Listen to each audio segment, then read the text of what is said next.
Sobat Maestro, sesaat lagi kita akan bersama-sama mengikuti program Hidup Sehat Pilihan Kita. Selamat mendengarkan. Membuat wajah berseri, diet yang seimbang, tubuh terlihat indah, udara yang bersih, jadikan hidup semangat, pengendalian diri, itu pemenang sejati. Hidup sehat, anugerah Tuhan. Hidup sehat, sangat berharga. 10 hukum kesehatan. Hidup sehat, pilihan kita. Salam sehat Sobat Maestro dimanapun Anda berada. Jumpa kembali dengan saya, Christina Anastasia Haryadi. Dan saya, Yohanes Ruhupati. Dalam program Hidup Sehat Pilihan Kita.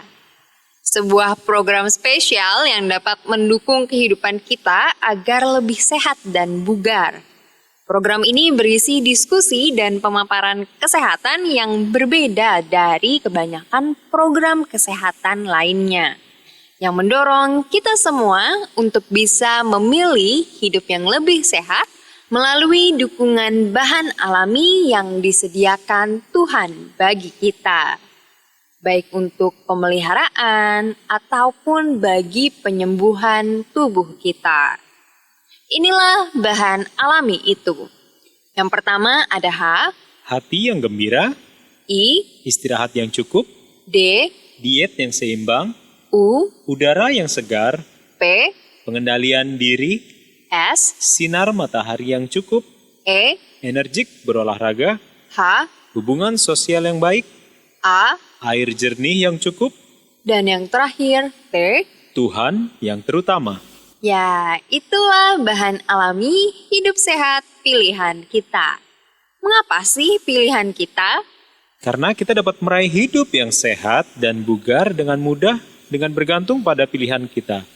Pada minggu lalu, kita telah mendengar pembahasan dari Dr. Grace Lego tentang pentingnya istirahat yang cukup. Ternyata istirahat yang benar akan membawa pemulihan dan menambah kekuatan pada tubuh kita ya. Ya, benar sekali.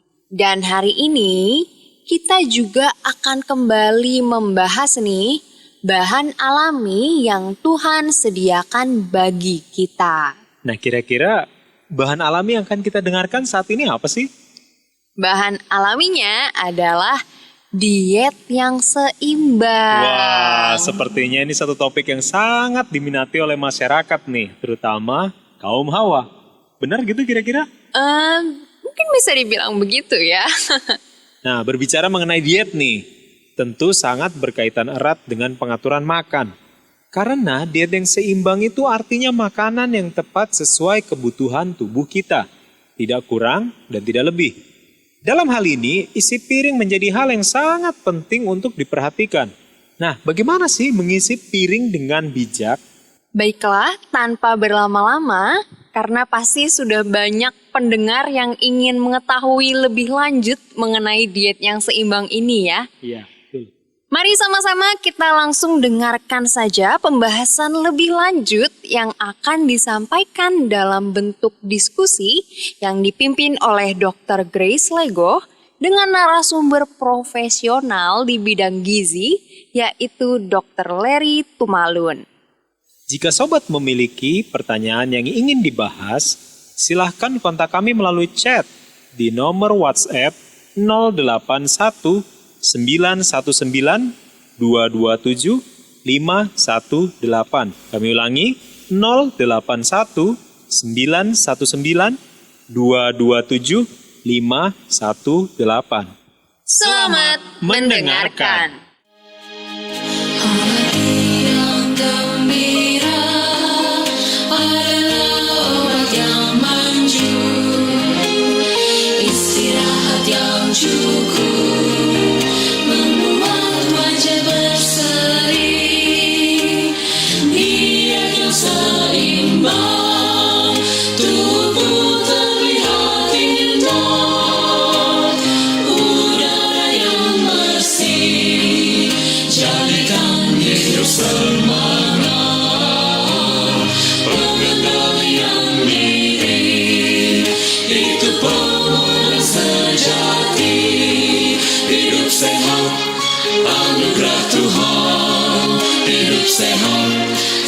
sangat berharga. 10 hukum kesehatan, hidup sehat, pilihan kita. Sebentar yang cukup, kuatkan tulang-tulang. Energi berolahraga, tubuh berfungsi baik. Hubungan sosial yang baik, jadikan hidup bahagia. Air jernih yang cukup, sedarkan seluruh tubuh. Tuhan yang terutama, Dia sumber kehidupan. Hidup sehat, anugerah Tuhan. Hidup sehat, sangat berharga. 10 hukum kesehatan, hidup sehat, pilihan kita. Hidup sehat, pilihan kita.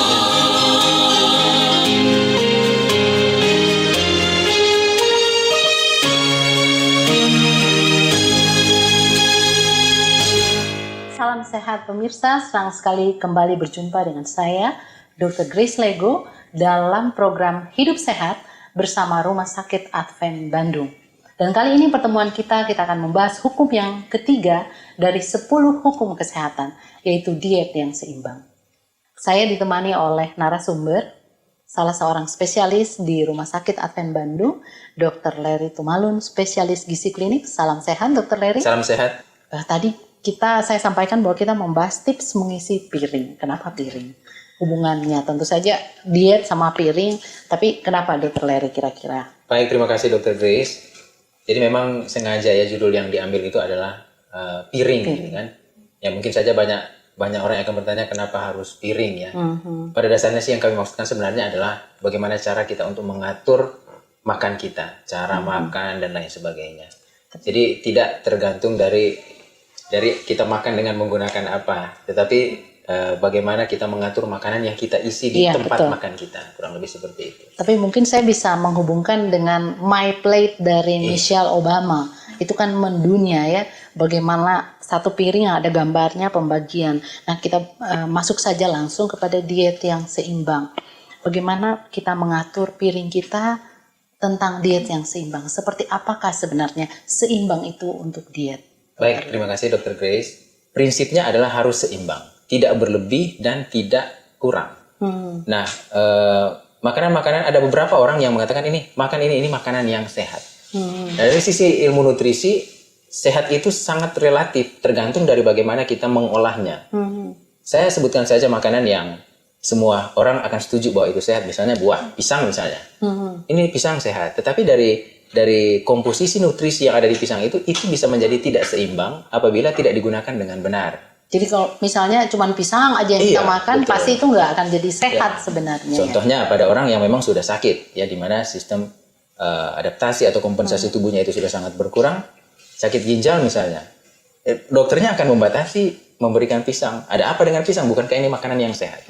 Tapi kembali ke prinsip yang tadi bahwa ternyata pisang itu bisa menjadi buah yang kita anggap sehat, bisa menjadi tidak sehat apabila tidak digunakan dengan baik dan benar. Tapi mungkin kalau Dr. Larry kan memang spesialisnya itu gizi ya, jadi yang ada di sini, yang ini kandungannya harus Tapi buat orang awam, bagaimana supaya itu nggak jadi sesuatu yang rumit gitu? Ternyata mau makan ini nggak cukup, nanti yang mana? Nanti malah stres gitu. Iya, betul. Gimana supaya simpelnya membuat seimbang, ada patokannya enggak?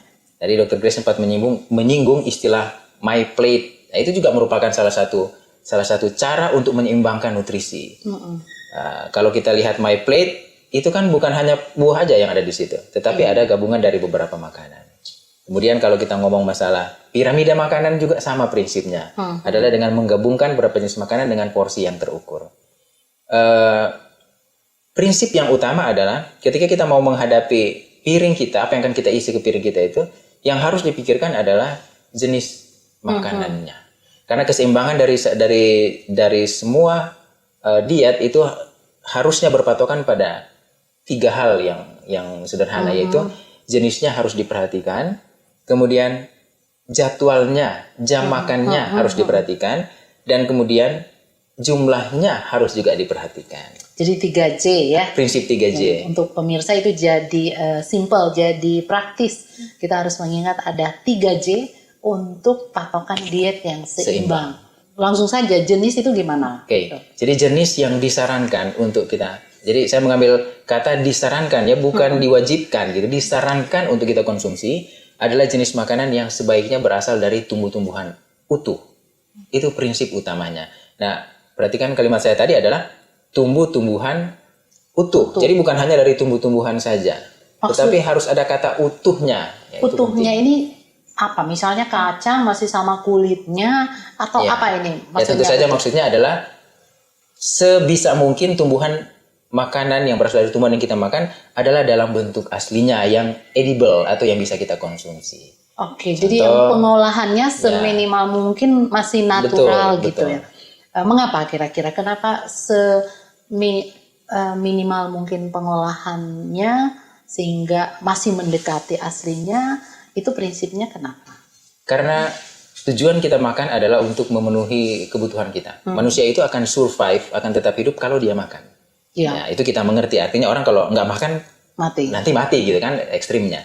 Jadi untuk memenuhi kebutuhan kita, dan kebutuhan manusia itu di dalam tubuhnya untuk menjalankan segala proses yang terjadi di dalam tubuhnya itu banyak sekali kebutuhannya yang bisa diringkas di dalam apa yang kita temukan di makanan, yaitu komposisi itu harus ada karbohidrat sebagai sumber energi yang utama bagi tubuh, kemudian harus ada lemak, harus ada protein, harus ada vitamin, mineral, dan cairan atau air. Dan kemudian sekarang ketambahan dengan harus ada fitokimia. Dan ternyata ini sangat penting. Fitokimia itu apa, dokter? Ya, fitokimia ini adalah bahan komposisi senyawa-senyawa yang terdapat pada bahan makanan tumbuhan saja. Dia nggak terdapat pada makanan yang selain tumbuhan. Fitokimia ini, dan ternyata dia bisa berfungsi untuk turut menjaga kesehatan manusia. Oke, jadi setiap jenis makanan nabati atau tumbuhan itu pasti mengandung fitokimia. Ya, keenam plus fitokimia, 6 unsur tadi plus fitokimia. Oke. Kalau kita bikin seperti yang ditanyakan tadi, kalau kita tidak menggunakannya secara utuh, maka ada yang akan kita buang. Ada yang tidak akan masuk ke dalam tubuh kita. Misalnya seratnya akan hilang, itu serat bagian dari karbohidrat. Seratnya akan kita buang. Contoh mungkin yang ekstrim seperti ini. Seharusnya yang kita makan itu adalah gandum, bukan tepung. Nah, tapi pada dasarnya saya tidak mengatakan bahwa tepung itu sangat berbahaya. Artinya jangan tepung lebih banyak dari gandumnya. Ini contoh ya. Karena yang utuh itu adalah gandumnya. Sementara tepung itu adalah hasil proses dari tepung yang sudah banyak membuang serat, membuang vitamin, membuang mineral, dan zat-zat yang lain. Mungkin saya mau lebih spesifik tentang tepung. Supaya juga pemirsa tahu resiko apa kalau kita makan terlalu banyak tepung. Itu kan sebenarnya dari nabati juga. Iya, betul. Dari gandum, dari jagung, tepung juga kan? Dari beras. Dari beras, itu kan nabati juga. Tapi kalau menurut definisi yang tadi itu sudah jauh perjalanannya kan? Prosesnya sudah mengalami. Nah, apa kerugian kalau kita, karena roti itu enak kan? Betul. Terus apa lagi? Bubur itu enak. Nah, kira-kira apa yang merugikan meskipun judulnya nabati? Ya, mungkin banyak pembahasan tentang keunggulan daripada makanan nabati dibanding makanan hewani ya. Tapi untuk tepung khususnya, ini kan jenis. Iya, betul. Jadi contoh ya, kita contoh tepung aja. Ini sebagai salah satu contoh bahwa kalau satu makanan itu diproses, maka yang akan terjadi adalah terjadi ketidakseimbangan antara makronutrisi yang tadi, karbohidrat, protein, lemak, dan mikronutrisi yang tadi, yaitu vitamin, mineral, dan plus fitokimia dan air. Nah, ketika ketidakseimbangan ini terjadi, seratnya dibuang dan lain sebagainya, yang terjadi di tepung contohnya ini, kandungan karbohidratnya akan menjadi hampir 100%. Sementara kalau di gandum, mungkin karbohidratnya itu hanya berkisar sekitar 70 dan 80%. Tetapi kalau dia sudah diolah, karbohidratnya menjadi sangat tinggi, kemudian regulator atau pengatur yang supaya karbohidrat itu jangan masuk cepat ke dalam darah, kita buang. Contohnya serat dibuang. Jadi sudah karbohidratnya sangat tinggi, efek dalam tubuhnya nanti akan sangat jelek. Sementara jenis kita bisa katakan faktor nutrisi, walaupun ada orang yang bilang fiber non nutrisi ya. Tapi saya bisa katakan itu juga sebagai faktor nutrisi yang justru membantu supaya karbohidrat yang banyak ini jangan diserap terlalu cepat dan menyebabkan dampak negatif pada tubuh, malah dibuang. Karena pada prosesnya kan serat itu sudah sangat berkurang di tepung. Oke, saya mau menggarisbawahi ya, bahwa tadi mengapa yang diolah itu banyak yang nanti merugikan, karena ketika dia diolah, maka yang diperlukan pada proses ketika dia masuk ke dalam tubuh, misalnya serat, Ya, vitamin-vitamin, iya. yang sangat diperlukan Oleh untuk penyerapan yang baik, yang optimal, malah jadi hilang. Hilang. Kemudian yang kedua adalah meningkatnya karbohidrat yang ujungnya tentu berhubungan dengan gula darah. Saya kan Iya. itu ya. Iya. Gitu. Betul seperti itu. Jadi makanan itulah ajaibnya Tuhan kita karena memberikan makanan utuh. Jadi saya garis bawahi selalu yang utuh itu. Penting sekali untuk kita ketahui bahwa utuh itu sangat prinsipal di dalam soal mengisi piring kita. Jadi makanan yang utuh itu sangat penting karena Tuhan sudah memberikan di satu jenis makanan itu semua zat yang berfungsi untuk kesehatan kita dan untuk mengatur bagaimana zat itu bisa berfungsi dengan baik di dalam tubuh. Oke, kalau begitu boleh saya katakan tidak ada satu makanan super. Jadi makan itu aja, makan tablet itu aja, everything is okay. Ya. Nggak makan berhari-hari juga nggak masalah. Itu adalah anggapan yang salah, ya.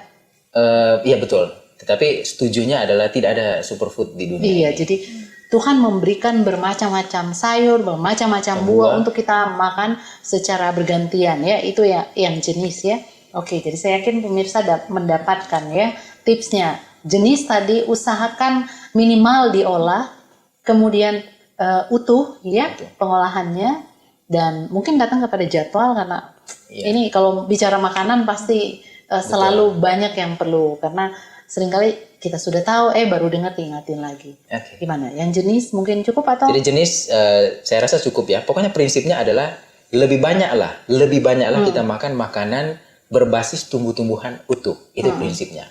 Soal apakah dia akan dijual dan sebagainya kita bisa modifikasi tergantung dari kebutuhan. Tapi prinsip utamanya itu harus kita pahami dulu dan lakukan. Oke. Kemudian salah satu yang penting dari soal jenis adalah karena kalau makanan utuh tidak ada yang disebut dengan xenobiotik. Jadi sudah komposisinya seimbang, ada zat tambahan xenobiotik namanya. Xenobiotik ini aditif, maksudnya zat aditif. betul. Jadi Makanan kaleng maksudnya ini ya, makanan ada pabrikan ya. khusus makanan perasa, Pewarna. perisa ya, perasa palsu, pewarna, pemanis, buatan dan lain sebagainya, itu sebenarnya termasuk di xenobiotik yang sebenarnya tidak dibutuhkan tubuh, tetapi masuk bersama-sama dengan proses pengolahan makanan. Itu juga yang akan kita berusaha untuk hindari sebisa mungkin.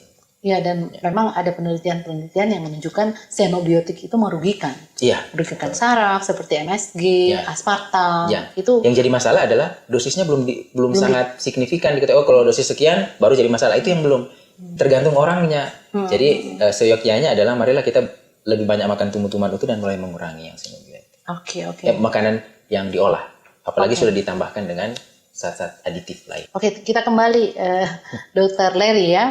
Tentang jadwal ya, tadi jenis saya pikir prinsipnya udah kita dapat tadi tentang jadwal.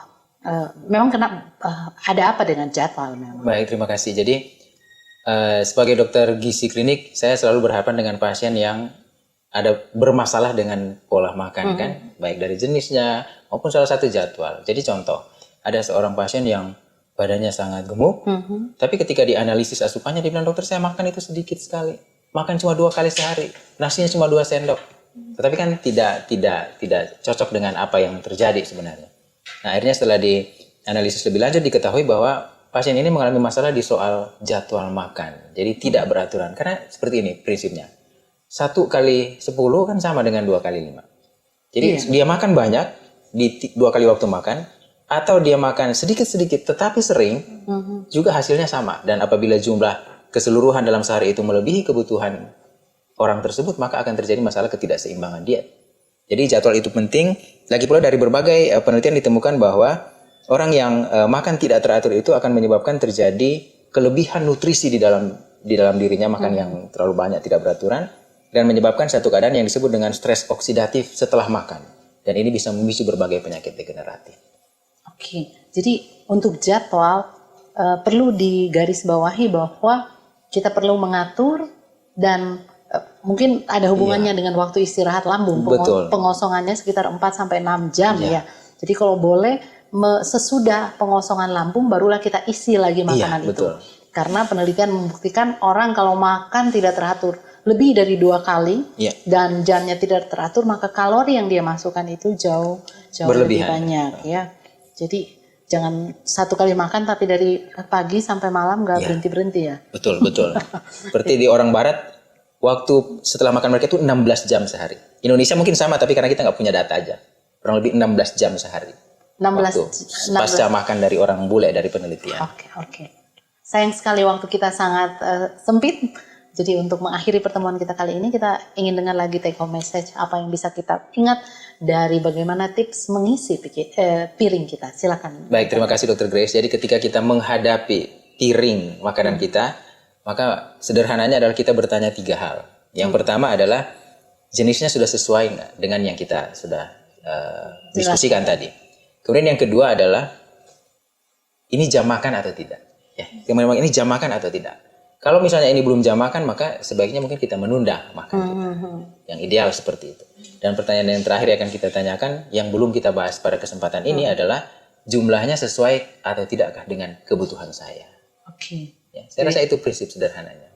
Jadi setelah melihat piring, ada 3 pertanyaan yang Harus perlu kita tanyakan dijawab. pada diri saya, jangan tanyakan kepada orang lain. Oh iya, itu kalau piringnya orang lain. Jadi demikian para pemirsa yang dikasihi Tuhan, kita mengakhiri pertemuan kita kali ini dan Tuhan memberkati. Baik, kita sudah mendengarkan pemaparan dari Dr. Grace Lego dan Dr. Larry Tumalun mengenai diet yang seimbang yang menjadi bahan alami yang harus kita hidupkan saat ini. Jadi, mulai sekarang, mari kita menjaga pola makan kita agar kita memperoleh hidup yang sehat. Mau sehat? Pilihan dan jawaban ada pada kita sendiri. Demikianlah program Hidup Sehat Pilihan Kita hari ini.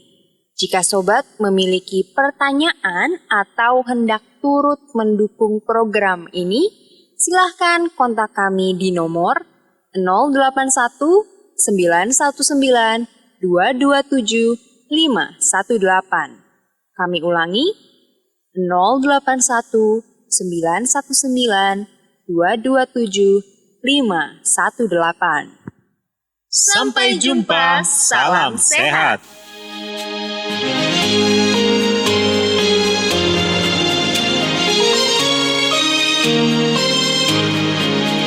Hati yang gembira adalah obat yang manjur. Istirahat yang cukup membuat wajah berseri. Diet yang seimbang, tubuh terlihat indah. Udara yang bersih, jadikan hidup semangat. Pengendalian diri, itu pemuda sejati. Hidup sehat, anugerah Tuhan. Hidup sehat, sangat berharga. 10 hukum kesehatan. Hidup sehat, pilihan kita. Sebentar yang cukup, kuatkan tulang-tulang. Energi berolahraga, tubuh berfungsi baik. Hubungan sosial yang baik, jadikan hidup bahagia. Air jernih yang cukup, sedarkan seluruh tubuh. Tuhan yang terutama, Dia sumber kehidupan. Hidup sehat, anugerah Tuhan. Hidup sehat, sangat berharga. 10 hukum kesehatan. Hidup sehat, pilihan kita. Hidup sehat, pilihan kita.